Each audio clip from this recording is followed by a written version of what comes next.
दशरथ जी जिनको श्राप लगा हुआ है, किसका? श्रवण कुमार के माता पिता का। एक बार महाराज दशरथ जी शिकार खेलने के लिए वन में जा रहे थे। पूरे दिन उन्हें कोई शिकार नहीं मिला।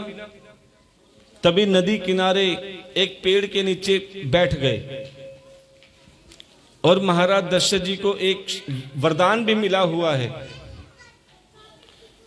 कि बिना देखे जिस पर वो तीर चला देंगे वो तीर निशाने पे लगेगा, केवल आवाज सुनकर।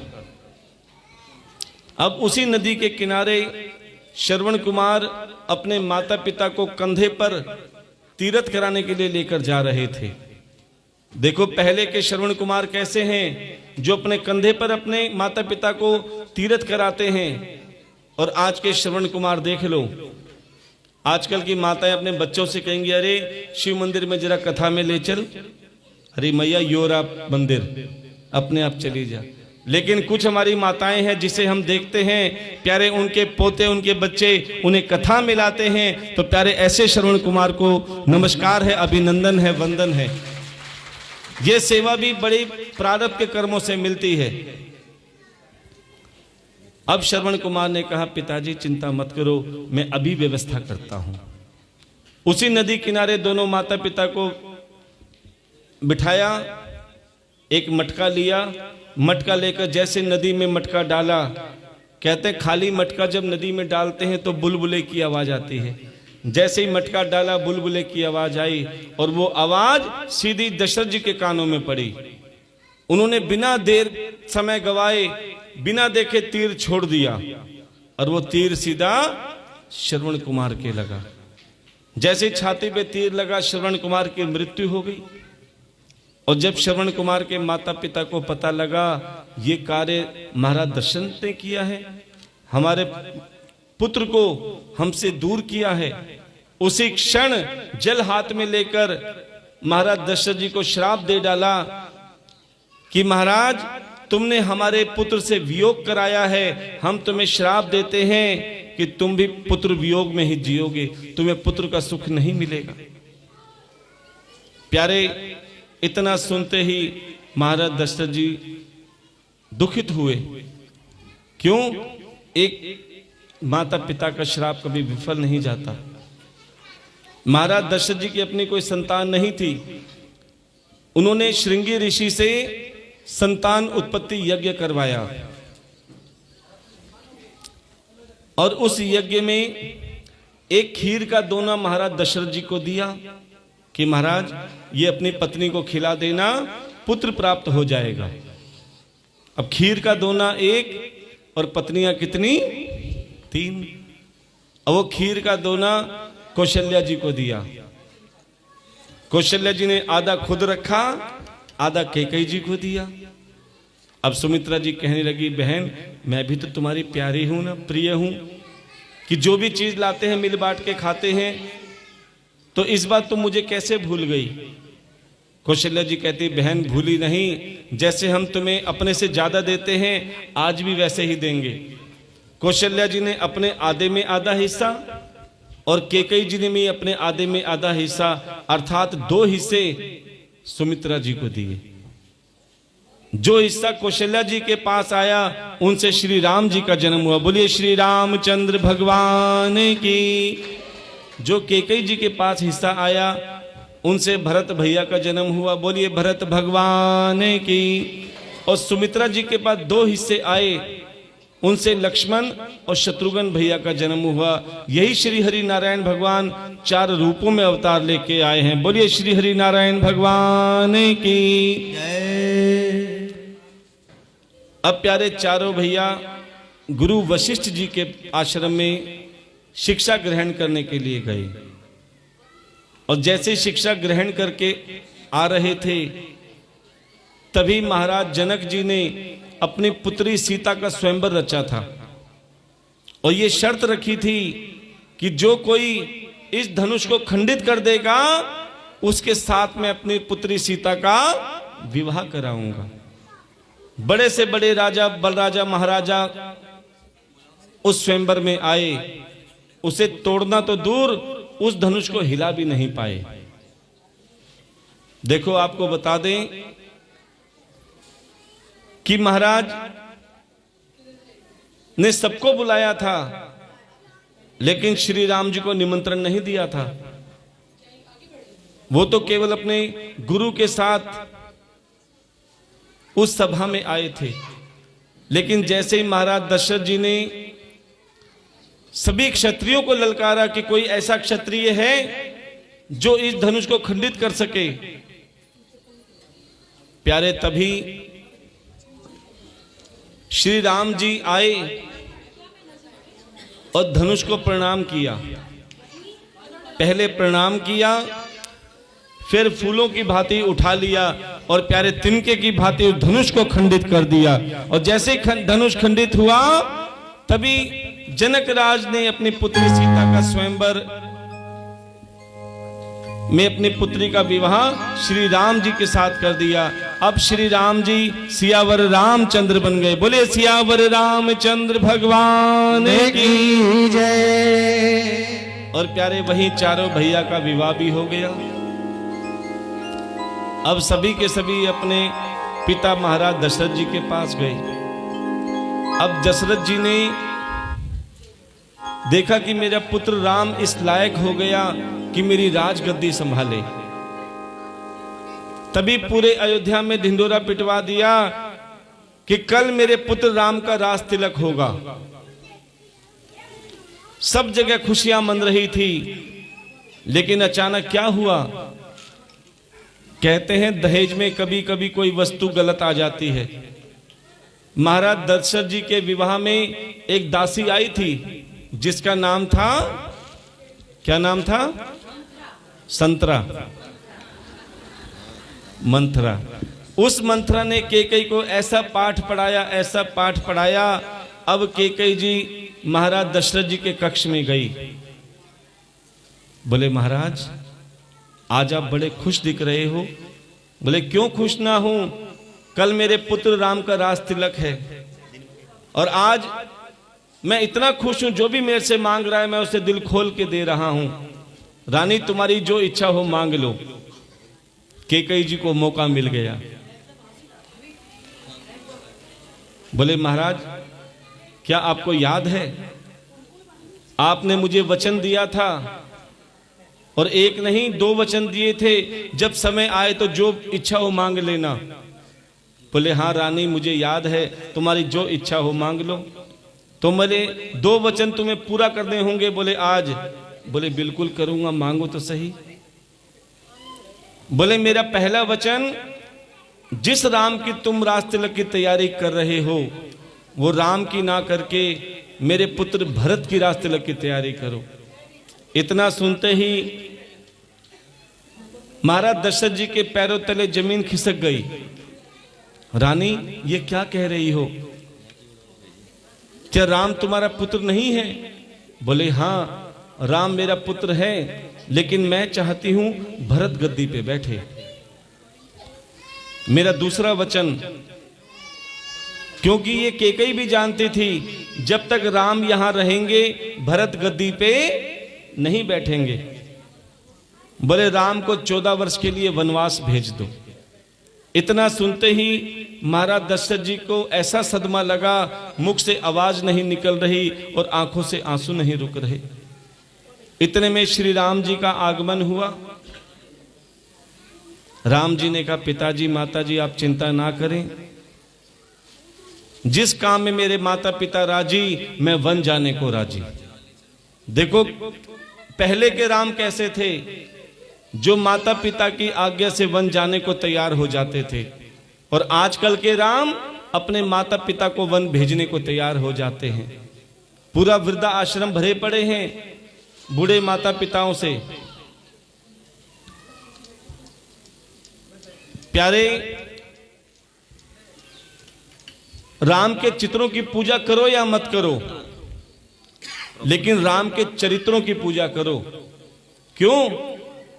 राम वन गए तो राम बन गए। अगर राम वन नहीं जाते तो आज राम की कोई पूजा नहीं करता। मर्यादा पुरुषोत्तम श्री राम जो अपने माता पिता की आज्ञा में वन जाने को तैयार हो गए, सुख साधन छोड़ दिए, हम चाहते हैं कि प्यारे, ये रामचरितमानस का अर्थ क्या है? रामचरितमानस का अर्थ क्या है? राम के चरित्र को मन में धारण करना। खाली मूर्ति पूजने से कुछ नहीं होता, उनके चरित्रों को मन में धारण करोगे तो रामायण यानी राम का निवास आपके मंदिर में, आपके मन रूपी मंदिर में श्री राम जी का आगमन हो जाएगा। और जिसके मन में राम का आगमन हो जाता है उसके जीवन में हमेशा आराम ही आराम रहता है। अब प्यारे, जैसे ही श्री राम जी माता पिता की आज्ञा से वन जाने को अग्रसर हुए, पीछे से लक्ष्मण जी भी आए। भैया, आप मुझे छोड़ के जा रहे हैं, मेरा जन्म तो आपकी सेवा के लिए हुआ है। देखो, सेवा देखनी हो तो लखन भैया की देख लेना, जिसने प्रभु की सेवा में अपनी धर्म पत्नी का त्याग कर दिया, अपने सुख साधन का त्याग कर दिया। जैसे राम और लखन भैया जाने लगे, पीछे से सीता मैया भी कहने लगी, हे प्रभु, आप मुझे छोड़ के जा रहे हैं? क्या इसीलिए ब्याह किया था कि मैं सुख में भी साथ रखूंगा? क्या इसीलिए साथ वचन रखे थे कि मैं तुम्हें दुख में भी साथ रखूंगा? अगर मैं तुम्हारे साथ सुख में साथ रही तो दुख में मैं तुम्हारे साथ ही रहूंगी। तो सीता जी क्या कहती हैं?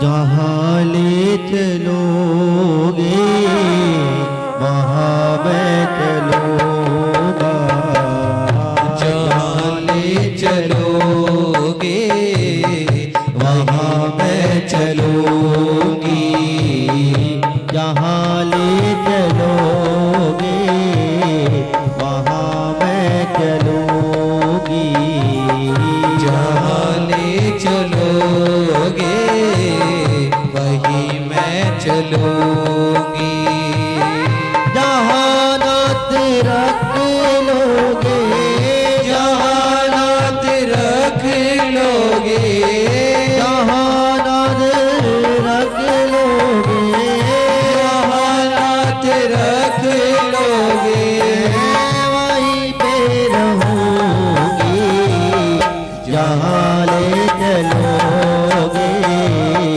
वहाँ मैं चलूँगी, जहाँ ले चलोगे वही मैं चलूँगी। भाव से तालियों की सेवा करेंगे। बोलिए सियावर रामचंद्र भगवान की जय हो।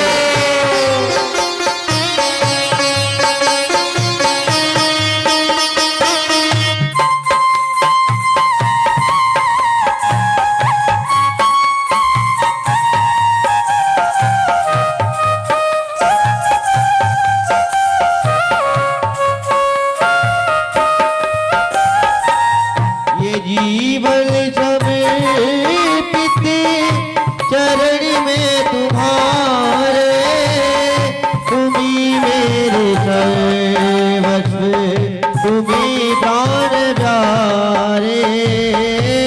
जीवन समर्पित शरण में तुम्हारे, तुम्ही मेरे सर्वस्व, तुम्ही प्राण प्यारे।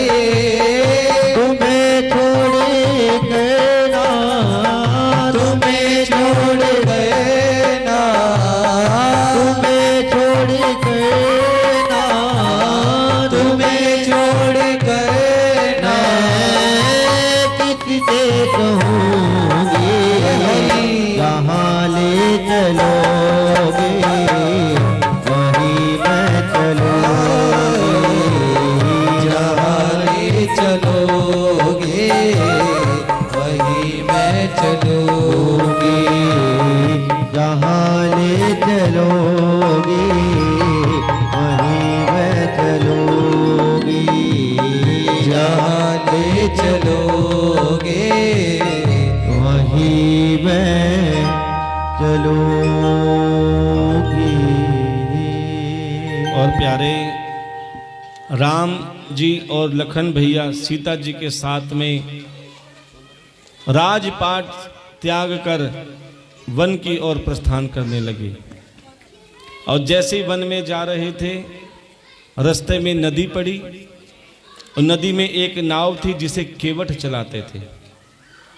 जैसे राम, लखन और सीता जी उस नाव के पास पहुंचे जहां केवट खड़े थे नाव लेकर, जैसे केवट ने श्री राम जी को देखा, केवट की आंखों में अश्रुधारा बह उठी कि ना जाने कितने सत्कर्मों से, ना जाने कितने पुण्य जागृत हुए, जो आज प्रभु राम मुझे साक्षात दर्शन दे रहे हैं। तभी लखन भैया ने कहा, अरे केवट, क्या आप हमें नदी पार करा देंगे? अब केवट अपने मन में सोच रहे थे कि मैं प्रभु के चरण धोना चाहता हूं, लेकिन लखन भैया ऐसे हैं जो एक बॉडीगार्ड की तरह हैं, किसी को हाथ भी लगाने नहीं देते, क्योंकि उनकी सुरक्षा के लिए ही हमेशा सेवा में तत्पर रहते हैं। कहते हैं प्रभु को पाने का कोई भी बहाना अगर तुम्हें मिल जाए तो वो कर लेना चाहिए। अब केवट ने कहा, मैं नदी से पार नहीं कराऊंगा। लखन भैया ने कहा, अरे क्या कहते हो, श्री राम जी और कह रहे कि हमें नदी से पार करा दो, तुम मना करते हो? बोले हाँ, क्षमा करें, लेकिन मैं बिल्कुल मना कर रहा हूं कि मैं नदी से पार नहीं कराऊंगा। बोले क्यों? तब केवट ने कहा, मैंने सुना है प्रभु श्री राम जादूगर हैं। क्या हैं? बोले कैसे? बोले मैंने एक बार सुना था प्रभु श्री राम ने एक शिला पर पैर रखा, शिला कहते हैं पत्थर को, एक पत्थर पे पैर रखा और वो क्या बन गई?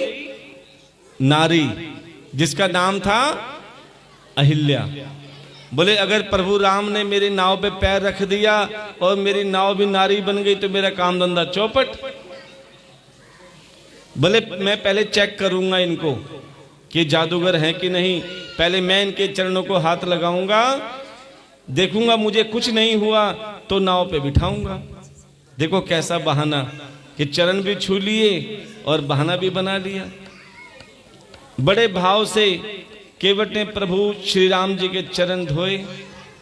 श्री राम जी ने मन में सोचा, अरे केवट, तूने बहाने से ही, लेकिन तेरे भाव अच्छे थे, तेरा मुझ पे कर्जा चढ़ गया है, ध्यान देना। ये कर्जा भी तुम्हें पता लगेगा कब श्री राम जी ने उतारा, कथा में ही पता लगेगा। अब जैसे राम, लखन और सीता जी को नाव पे बिठाया और नाव से नदी पार करा दी। अब जैसे नदी पार करके राम, लखन और सीता जी उतरे, लखन जी ने फिर उतराई देने लगे। अरे केवट, लो नाव उतराई। बोले प्रभु मैं नाव उतराई भी नहीं लूंगा। बोले क्यों? बोले प्रभु श्री राम और हम एक ही स्टाफ के हैं, जब एक स्टाफ होता है ना तो उससे किराया नहीं लिया जाता। बोले कैसे? बोले जो काम मेरा है वही काम प्रभु श्री राम जी का है। बोले केवट, तू मेरे प्रभु श्री राम जी से बराबरी करता है? बोले बिल्कुल नहीं, लेकिन सत्य कह रहा हूं। बोले कैसे?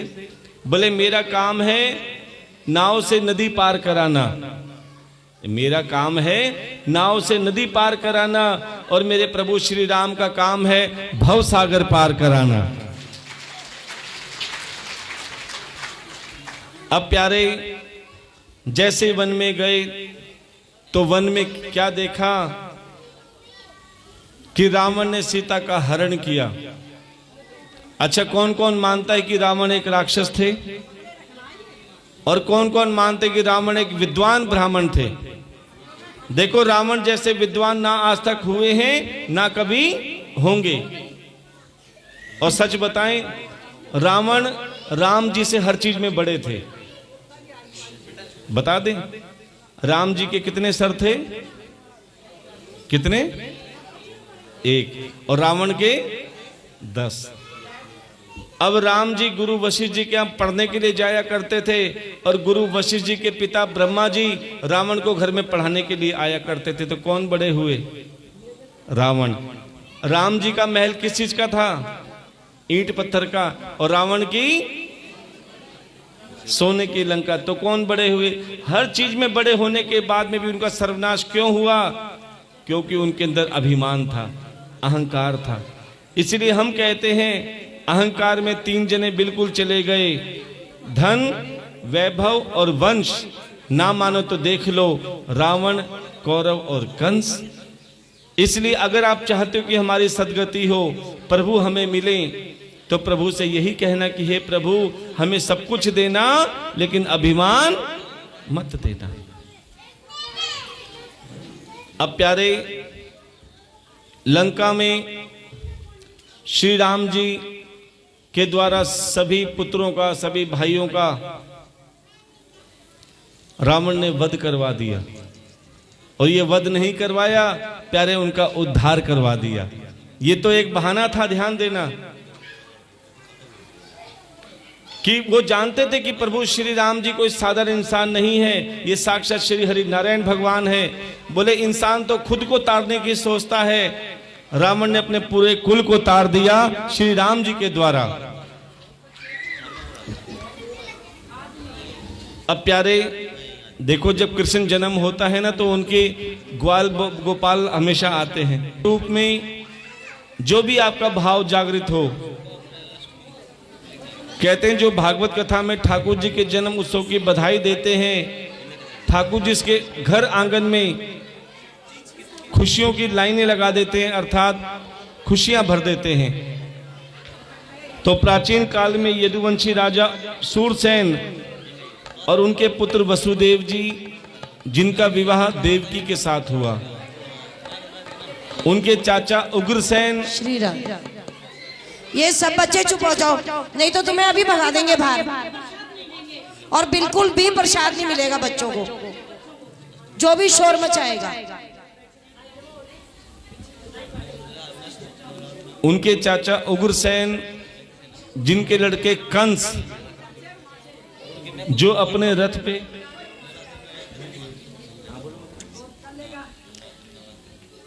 देखिए थोड़ी देर में ठाकुर जी का आगमन होने जा रहा है। तो देखिए कल भी बहुत धक्का मुक्की हुई, सभी बहनें एक ही बार उमड़ जाती हैं, तो बच्चे को भी चोट लग सकती है। आप यहाँ से सिर्फ 5-5 बहनें उठेंगी, तिलक करेंगी और अपने स्थान पे बैठ जाएंगी, परिक्रमा करके अपने अपने स्थान पे बैठ जाएंगे। और हमारी कुछ बहनें आपकी व्यवस्था बनाएंगी। एक तो ये बहन है, एक बबीता जी है, 5-5 बहनें उठेंगी, तिलक करके अपने अपने स्थान पे बैठेंगी। हाँ, और सबसे पहले श्री श्याम मंडल की हमारी जो बहनें हैं, सबसे पहले वो आएंगी और उसके बाद वो व्यवस्था संभालेंगी। उसके बाद 5-5 बहनें आएंगी और बच्चा कोई भी आगे नहीं आएगा, कोई भी अपने बड़े बड़े बच्चों को आगे लेके नहीं आएंगे। सिर्फ गोदी का बच्चा आप साथ में ला सकते हैं, बाकी सब बच्चों को वहीं छोड़ के आएंगे। तो प्यारे,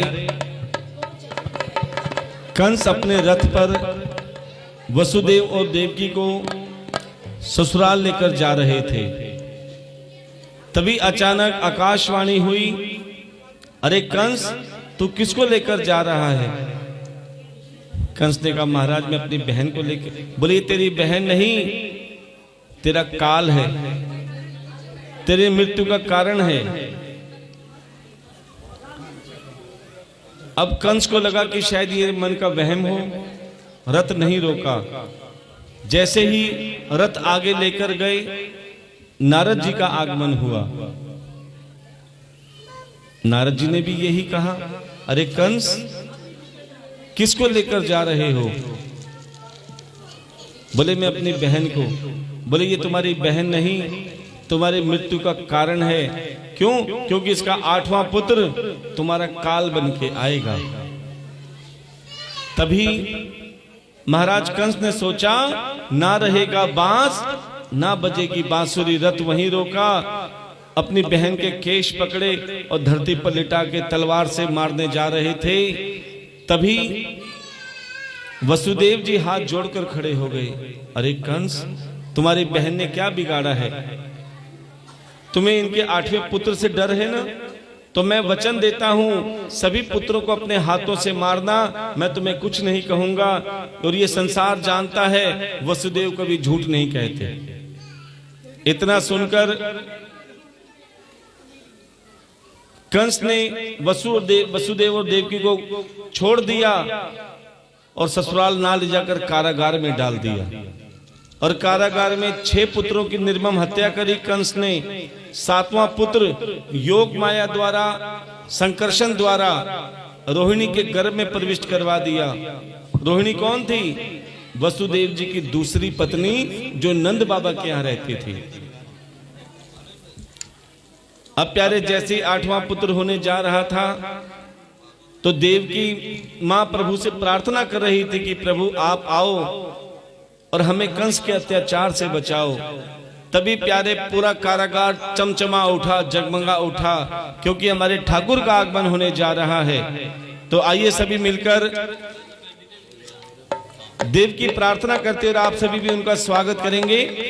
आठम की है रात, आठम की है रात का न आज तो है आनो है।